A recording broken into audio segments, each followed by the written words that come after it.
Evening স্ন্যাক্সের জন্য আজকে একটা চিকেন কাবাব দেখাবো, পেশওয়ারি চিকেন কাবাব।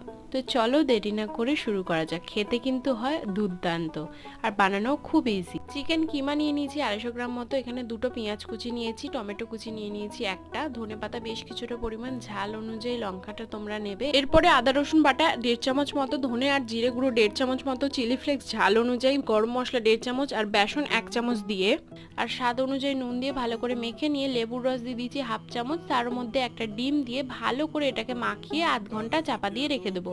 আধ ঘন্টা পরে হাতে তেল লাগিয়ে চিকেনটাকে হাতের সাহায্যে এরকম গোল গোল করে তৈরি করে নিয়ে টমেটোগুলোকে গোল গোল করে কেটে একটা করে টমেটো ওর ওপর দিয়ে একটু ডিপলি ভাবে বসিয়ে দিতে হবে। এরপরে প্যান গরম হয়ে গেলে তার মধ্যে তেল দিয়ে তার মধ্যে এক এক করে কাবাবগুলোকে বসিয়ে দিয়ে এপিট ওপিট করে লাল লাল করে ভেজে তুলে নিলেই কিন্তু আমাদের এই পেশওয়ারি চিকেন কাবাব একদম রেডি।